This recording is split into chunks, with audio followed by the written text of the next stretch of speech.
நம்ம ஒரே ஒரு அறுவரையோட தற்குறிகள் சொல்லிட்டு ஒரு பிற்படுத்தப்பட்ட ஒடுக்கப்பட்ட பட்டின இளைஞர்களை நம்ம விமர்சனம் செஞ்சுட்டு இருக்கோம். அது தவறான அப்ரோச்.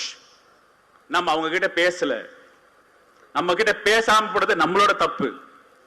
நம்மளோட கல்லூரி ஆசிரியர்கள் பேசல, நம்மளோட பள்ளிக்கூட ஆசிரியர்கள் சமூக நீதி அரசியல் அவங்களுக்கு சொல்லி கொடுக்கல, நம்ம பேசல. ஏன்னா அவன் மொழி நமக்கு தெரியல. நம்ம உரையாட ஆரம்பித்தோம்னா அவனை கன்வின்ஸ் பண்ணலாம், பேசலாம். அந்த தலைமைகள் ஒரு சுயநல போக போறாங்க. ஆனா அங்க இருக்க பசங்க ரசிகர் கூட்டம் தான்.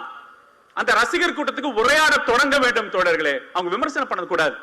நம்மளே என்ன பண்றோம்னா ஒரு வெறுப்புணர்ச்சியை நீங்க கொண்டு இருக்கீங்க. அவங்க சங்கிகள் கிடையாது,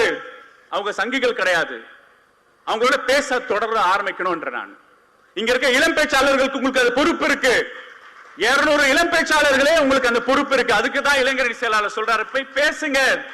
தமிழ்நாட்டில் உண்மையோட சமூக நீதி வரலாறு போய் பேசுங்க. அவங்க ஜென்செட் மொழியில பேசுங்க. எங்க பெருசுங்களுக்கு அது பேச தெரியாதுன்னு உங்களை தயார்படுத்திருக்காரு. அப்ப நீங்க போய் என்கேஜ் பண்ணுங்க. அடிபடுவான், உண்மை நிலவரம் புரியும், வறுமை அவனுக்கு தெரியும், போலியான தலைவரை பத்தி உணர்வான். அவனை கைப்பற்றுங்க. அவன் நம்ம பசங்க. இங்க இருக்க சோசியல் மீடியால குழா சண்டையில தற்குறிகள் அவமானப்படுத்தாதீங்க, அவங்கள கோபப்படுத்தாதீங்க. சங்கிகள் அவரோட சதி வேலை அது. நம்ம கிட்ட கணிசமான பிற்படுத்தப்பட்ட பட்டியல இளைஞர்கள் நம்ம பக்கம் வரக்கூடாது என்ற சதி வேலை அது. அந்த சதி வேலையை உணருங்க. அதுதான் பகுத்தறிவு தன்மை. அப்புறம் ஒரு அதிசயம் சொல்ல முடியாது, இது ஒரு கண்டுபிடிக்க முடியாத ஒரு உண்மைன்னு சொல்லலாம். அது என்னப்பா, அது தற்குறியா?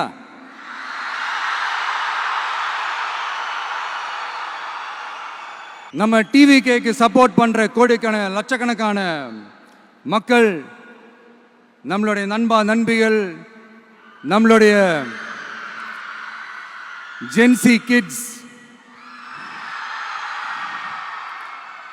எல்லாரையும் தற்குறிகள்னு சொல்லி வாங்கி கட்டிக்கிட்டு இப்போ அவங்களாம் தற்குறி எல்லாம் கிடையாது, அப்படிலாம் அவங்கள கூப்பிடாதீங்க. அவங்க சங்கிகள்லாம் கிடையாது, அப்படிலாம் அவங்கள கூப்பிடாதீங்கன்னு சொல்லி ஒரு குரல்.